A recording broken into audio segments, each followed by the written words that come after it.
Howdy, all you delicious people. I'm here today to review Requiem for a Dream. So, really, this movie kind of has like a kind of theme going on, and it's pretty much just about the drug use or like how certain people can assume that they are to consume diet pills, but actually they are to probably consume speed.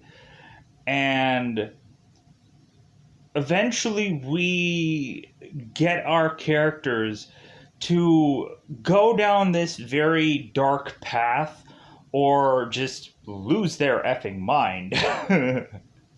And we start to see every single one of these characters eventually slip further and further into what is to be close to be either madness or really just be pushed to basically extreme measures to get the thing that they desperately need.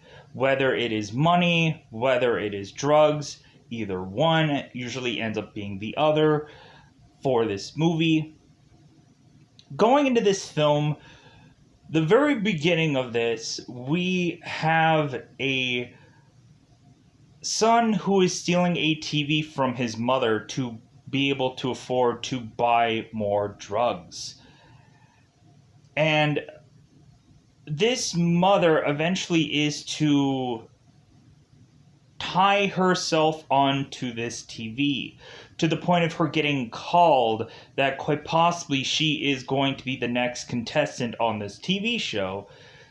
And so Sarah Goldfarb is realizing that she needs to look the part of a TV star. So Sarah is to all of a sudden dye her hair, try to realize that she needs to lose weight, that she has the one dress in her closet that looks the best on her.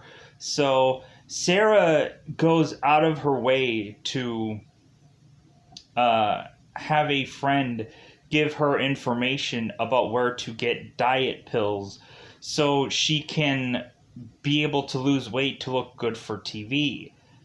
The problem with that is that eventually the phone doesn't ring for Sarah to get on this TV show, but Sarah keeps pondering over this, thinking about it, and it's like, yeah, all I need to do is just get on this TV show and things are going to happen for me. And I also need to just like look as thin as humanly possible. I need to be able to be in TV ready shape. And Sarah starts to realize how very hard that is. And Sarah also starts to realize that she just accidentally or on purpose starts to take more diet medication that I guess she is supposed to, because eventually she is on it for so long. There are certain kind of like at points where you just kind of even out, and Sarah just kind of gets upset about that. Also, we have Marine Silver, who eventually is pushed into the arms of another man, and she really is pushing a guy named Harry, who is Jared Leto's character in this movie, every single time they are to run out of drugs. Harry is to, at first, sell off his mother's TV to afford drugs, but then both Harry and Tyrone decide, well, hey, how about we go and get a big amount of drugs and distribute them and sell them, and we'll make some pretty deep pockets while we're doing it. But eventually the drugs in town start to dry up, and so both Harry and Tyrone are just kind of forced to figure out where is the next way to get drugs. where is the next spot for them to be able to get drugs to just take for themselves rather than actually just sell. And once they start to get desperate, they also start to get bloody. Meaning, eventually Harry is to eventually notice that his body is starting to change while he is consistently doing drugs. But with that said, I think that's like the pin in it that I can probably go into and go right into spoilers. Like I kind of teed it up for people if they've never heard of this movie before. There's something about this movie that is just kind of visually interesting. Really, there are points in this movie where all of a sudden a refrigerator is to come alive and consistently almost like creep up or come after Sarah's character, which is Sarah Goldfarb. And like I thought that was like the very first time I saw this movie, I was like, man, this is so weird but so cool. Sarah also is to consistently imagine food appearing in front of her while she is to lose weight, sadly. And like there's something about the way that this movie is cut that is really interesting. How you see an egg or you see a food on a plate that all of a sudden is to be there, and then a second later it is to have been crushed or had been consumed or had been whatever. And there also is a bunch of times where you are to start to see them like speed time up to showcase how much a girl like Sarah would be just running around her house, just getting to any number of things that probably aren't actually important, or maybe she's like cleaning her whole entire house because she has this medication in her, to the point when Harry is to see her and see what all she's doing. Harry's accusing her of being on drugs or being on uppers or being on some kind of medication that is actually not good for her, and she needs to stop. But with that said, let's go into that double five time territory, because it is that coveted time of spoiler time. Spoiler time. It's about that time again to spoil this movie. Requiem for a Dream. Very beginning of this movie, like I believe I said before, Jared Leto is to take his tube TV, a kind of older TV, from his mother, Sarah. Sarah is to have the TV chained to a vent, the radiator, so that way Harry does not get to it. But Sarah goes into her room and Harry is yelling at Sarah, his mother, like, "Hey, Ma, like, what are you doing? Like, why do you have this TV on a chain?" And Sarah's like, "Well, it's not because of you, Harry. It's for the robbers." Really mentioning that Sarah doesn't want Harry to consistently keep taking her TV, because this is to showcase that he has done it a number of different times. Sarah really does rely on this TV because she is to consistently watch this, I would call it game show, but it's probably more of a talk show. Most of the time, they are to introduce people saying the words, giving them a juice welcome, or really just also having people congratulated, because immediately when they come on the show, they are basically a winner once they are to come on the show. Harry goes off to sell this TV to this guy, and Sarah later is to buy it back. Eventually, this guy who is to give Sarah back the TV is like, you know what? Like, this has been going on for several times now. Like, are you ever gonna do anything? Like, are you ever gonna do anything about this? Sarah goes, well, no, like, he's my son. Like, it's fine. But it actually isn't. But, so, Sarah eventually gets her TV back to watch her favorite show.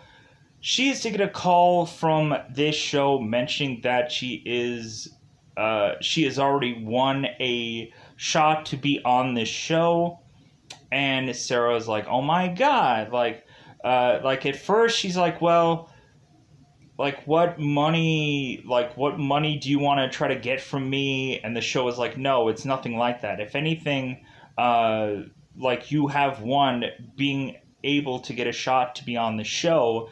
If anything, like you're just going to have to get a thing in the mail for information about all this."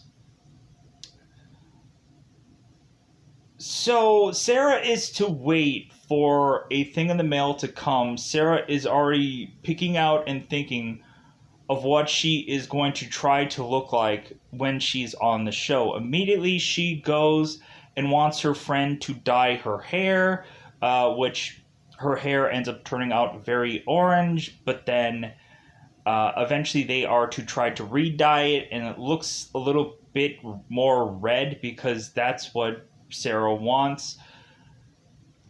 Sarah is to pick out this red dress that has probably been collecting dust for a very long time in her closet. Eventually, Sarah is trying to fit in this dress, and of course, she cannot. So, Sarah is to go out, sit next to her friends, and one of her friends uh, is to mention about some guy with diet pills. Because Sarah had been just eating some grapefruit and an egg and a thing of coffee, and we start to see that quickly vanish in these scenes. So Sarah is to get a call or make a call to her friend to ask her about this doctor. So Sarah makes an appointment for this doctor. They are to give her a certain amount of pills. She's to take certain amount of colored pills during certain parts of the day. And so Sarah is now looking at her refrigerator because of how tempted she has been, how she consistently sees imageries of pies or donuts or some other kind of persuasive meal that Sarah is to have. Eventually, her refrigerator is consistently like, ha ha ha ha ha, come and get me, kind of thing, like, come for me. And Sarah is like, no, like, I'm not going to do it. So, once Sarah takes these pills, she is to immediately just eat this bagel, but then all of a sudden we are starting to see just really how she is consistently moving in her spot. We have this fast forward imagery of her like going through an entire day, and we are to see how consistent she has moved, how consistently she has adjusted her glasses, took them off, got up to go and get something repetitious amount of times. So moving on, we're going to put a pin in that and come back to it. Harry is to go and go with Tyrone to get a decent amount of drugs for him to sell. Not only to sell, but for him to also have for himself and his girlfriend. So it seems that they are to have, I'm assuming, coke, but also Harry is to, I guess, put a needle into his arm, which I'm assuming is heroin. So these people are getting into all kinds of drugs.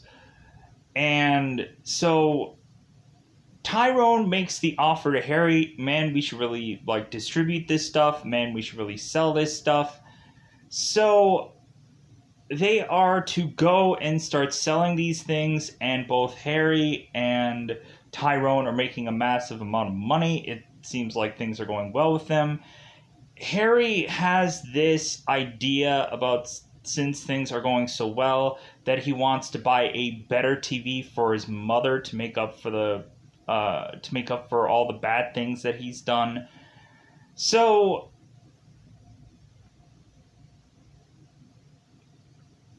we are to have the drugs of this place in Brooklyn start to dry out. And so Harry and Marion are desperately like, dude, I want another fix. Much more so Marion than Harry, because Harry is going and trying to do without, but Marion is kind of pushing him, and then eventually Marion is accusing Harry of like, well, you were the one that wanted to get high, and Harry accuses Marion of like, well, hey, like, I saw you get off, and like, what, am I just gonna just like not do it while watching you? So they start to accuse one another, and they start to get very vicious with one another. Everything seems so nice and so polite with one another when they're both high. Eventually, Harry tells Marion that she's the most beautiful woman in the world, and Marion is like, well, when anyone else is to say that to me, like, I don't believe them. I think that they're, like, trying to get something out of me, but with you, I know that it's the truth. So the drugs start to dry up, and so we start to dwindle down how easy it is to get drugs. Tyrone is to mention there is some guy named Big Tim who is a guy that is to give people drugs, but in exchange he needs a woman in his life, if you know what I mean. A woman of the night to seduce him, so that way he will exchange them for drugs. So Marion is to find out from Harry, because Tyrone is to tell him, yeah, there is some kind of drugs coming around Christmas time, but it is really high end, it is really expensive, and so Harry tells Marion how much it actually is. And Marion is like, wow, how are we going to get that kind of money? Marion had every once in a while been seeing her old shrink, because her parents have been getting angry towards Marion about no longer seeing this shrink anymore. So Marion kind of sees this shrink from time to time. This shrink is named Arnold. So Marion eventually calls this shrink up, and it seems at first that they are just in it for dinner, but it seems every time that Marion is to be with this guy, it seems there ends up being a lot more than that. Especially when Marion is to know about this whole Christmas drug thing going on. So Marion is to go with this Arnold and have dinner with him yet again, but after that she is to seduce him, and she is to throw up after, because she hated being with that guy. It always made her uncomfortable. It kind of just is very telling on her face. she just does it to keep her parents happy. So when Harry is doing or no blah, blah, blah.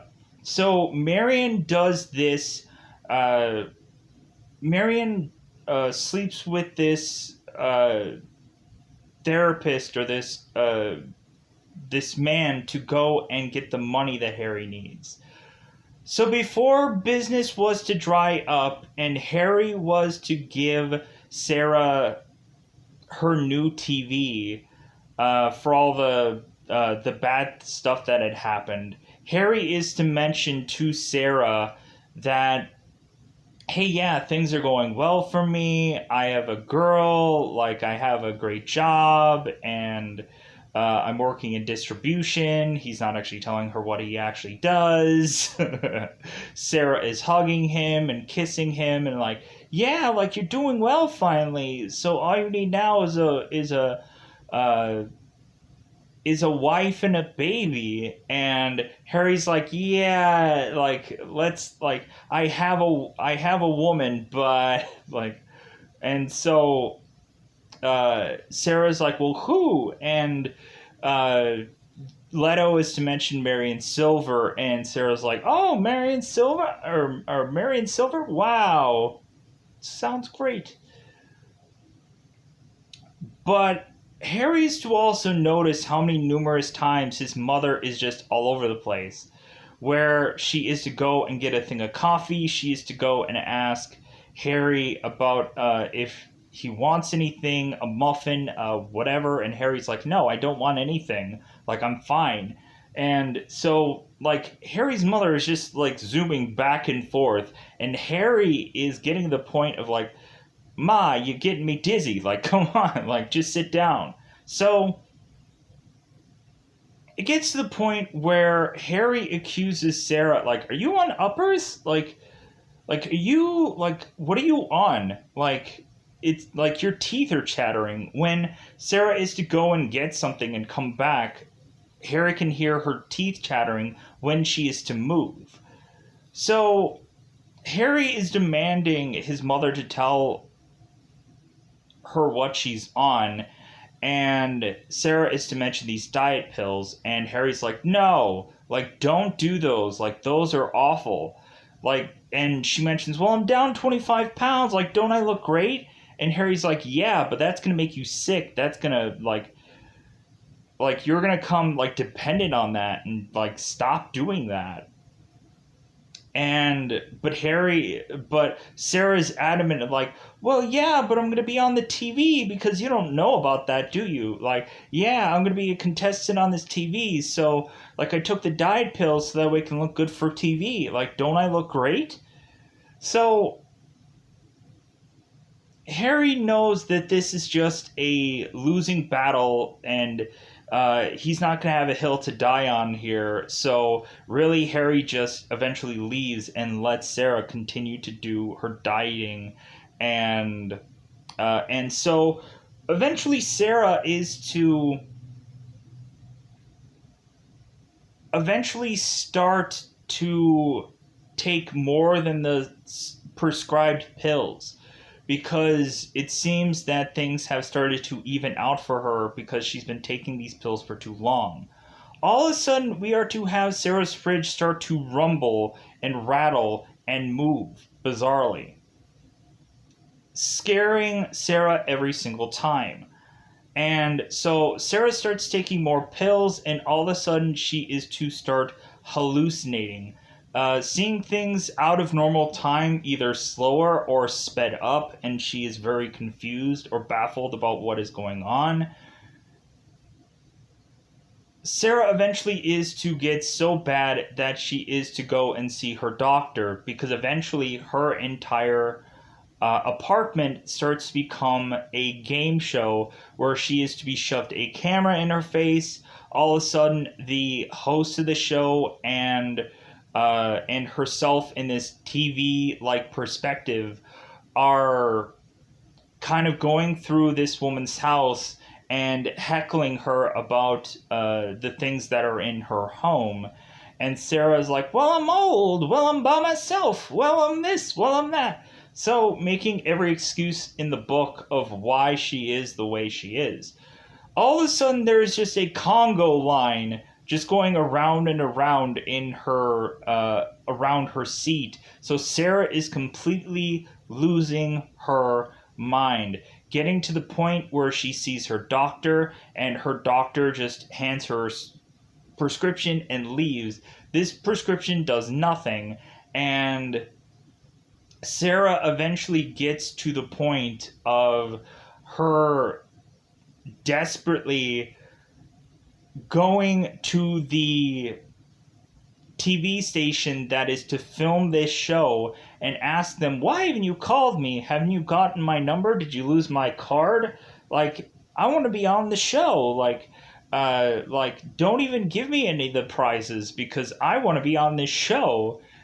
And this woman just looks like a bag of cats. Like, her hair is not exactly what it was. She's starting to have boogers come out her nose, and her nose is running, and you can just tell she is so ridiculously frazzled.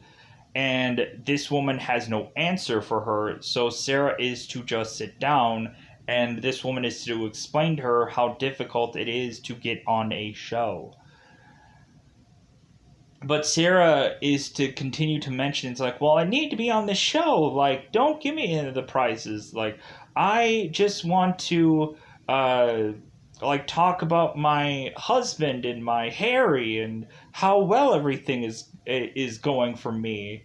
Because Sarah is to have this askewed perspective that once she is to go on TV, that everyone will fall in love with her, because it seems she does have friends, but they don't need her anymore, and so Sarah is depending on this TV show to completely change her life and have everyone just immediately fall in love with her.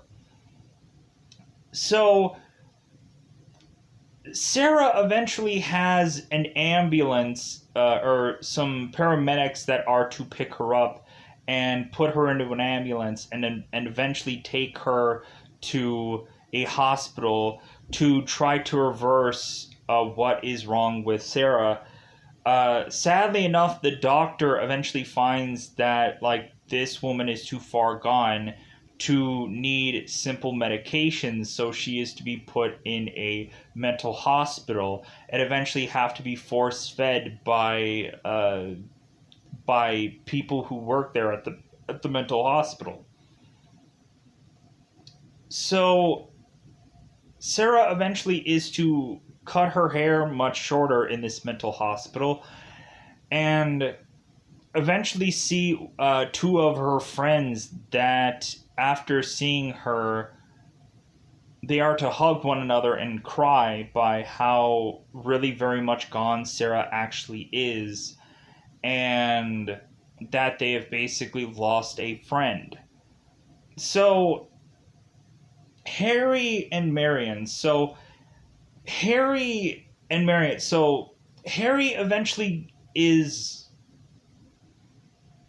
losing the ability to figure out where exactly drugs are having the ability of him to be able to get. Both Harry and Tyrone go to this special Christmas offer somewhere by this grocery store, and in the back of it, it's off of some truck. So, because Tyrone is to eventually go into his normal dealer that he is to go to, and that dealer is to get shot up by some rival gang, and so the drugs from that completely dry out. So now Tyrone is to come up with this Christmas deal that he is to be told is going on. So Harry and Tyrone scramble to push themselves to get in front to try and sell these drugs. But sadly enough, it seemed like they were only selling a rare amount of these drugs, and then they were to shoot people away to scare them, and because people were crowding too hard into this truck, people, I think, were uh, going to plan trying to steal from this guy, and these people ran off instead of that. So Harry and Tyrone are now left with, oh my god, like, where are we going to get drugs now? So it gets to the point to where Marion is yelling at Harry because I want my drugs, I want my fix, and Harry just gets to the point of telling Tyrone to give him the number for Big Tim to give to Marion. It's like, hey, you want drugs so badly?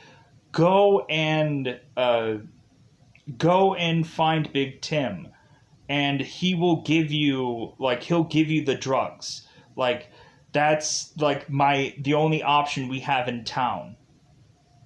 Harry and Tyrone go completely out of town to try and find drugs there. So, like I had said earlier, Harry had been consistently doing heroin, sticking needles into his arm. All of a sudden, Harry is to see a bump on his arm one day. It looks kind of peculiar, but Harry thinks nothing of it. But the longer and longer that Harry is to do drugs, but also the longer that Harry is to just consistently not do anything for his arm, the more like purple and dark and gross that it starts to become.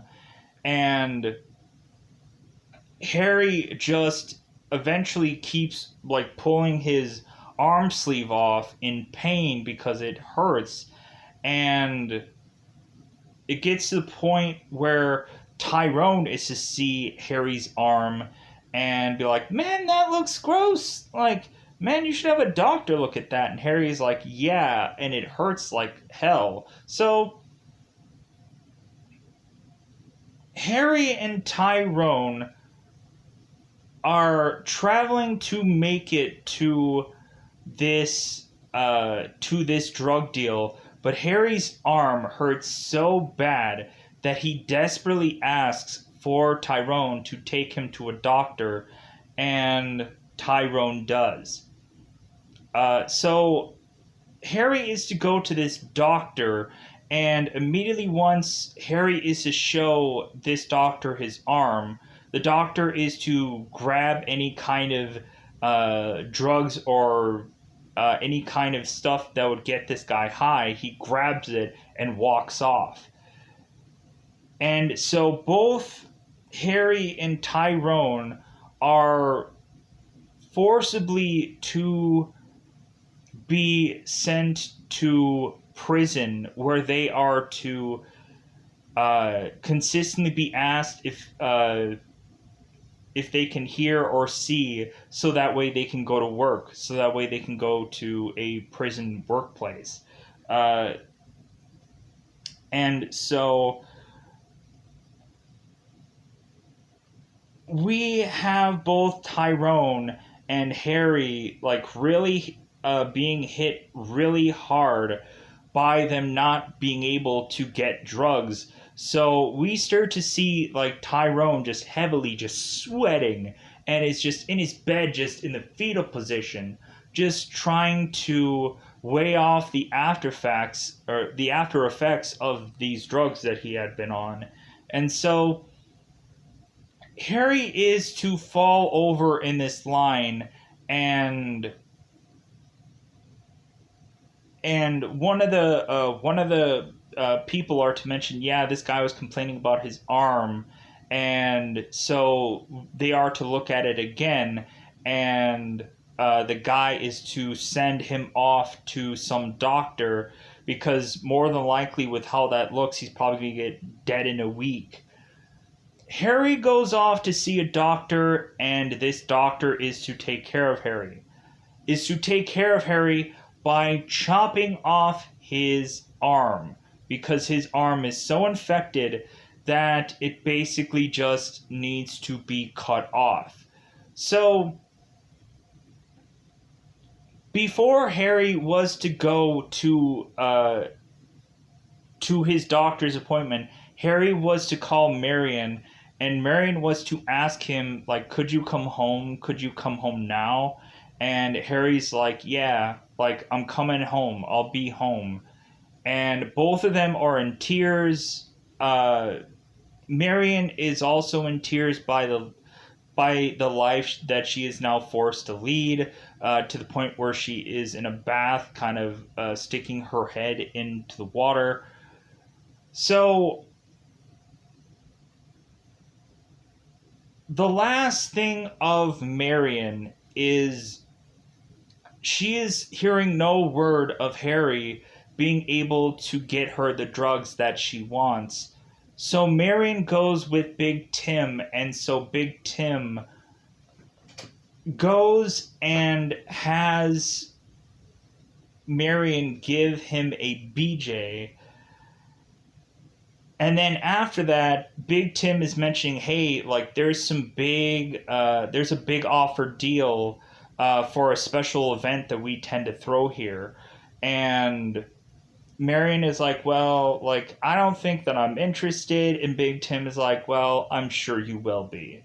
So Marion still like doesn't hear word about Harry and the whole drug situation. So Marion decides to go to this big event that Big Tim is to throw, and it is basically to have a bunch of men all crowded around in a circle while watching a bunch of women just go at it. Like wild dogs, basically. Not fighting, just consistently performing several sex kind of acts.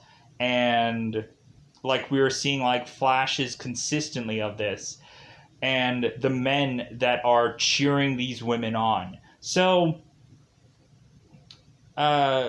basically, after this whole event is done, Marion is to get the things that she is to get from Big Tim, and Marion is to go onto her couch and I guess get the drugs that she wanted, and I guess feel like fulfilled about what she had done in front of all of those men. And maybe that's a thing that she might do in the future. I don't know, because they don't show anything past that. But yeah, like basically, like yeah, that just shows eventually like every kind of facet of how every single one of these characters eventually with some kind of drug or another eventually turn the way they do. So with that said, I think I have covered everything for this movie. Like again, so, like I said, Sarah keeps being haunted by her refrigerator to the point to where when the game show thing is to happen and there's a conga line going around Sarah, eventually the refrigerator starts to creep up on her even more to the point of all of a sudden her refrigerator starts to become a monster, and this refrigerator has teeth and has a mouth and is going to try and eat Sarah, because every single person around her within this conga line is to tell her to feed me, Sarah, feed me, Sarah. And all of a sudden, the refrigerator is getting closer and closer to Sarah and opening its mouth to consume Sarah. And that is when Sarah has reached her breaking point. And so that is when she has lost her mind. But yeah, like I guess I wanted to save that for last because that was the most interesting, grabbing visual of this movie. But with that said, yeah, a lot of these people led to a very sad road, but also there was just something about the way that this movie was put together, was edited, and was just kind of like a sad story, but also like kind of an interesting way to cut this film and an interesting way to put this film together. That's the thing that I like about it the most, rather than eventually where all these characters eventually head into their very darkened and horrific individual stories. Like, I bizarrely just like the way that this movie is put together rather than the actual like sadness of it all. Uh, but yeah, like that's it. That's Requiem for a Dream. But with that said, I am going to get out of here. Bye, everybody. Bye, everybody.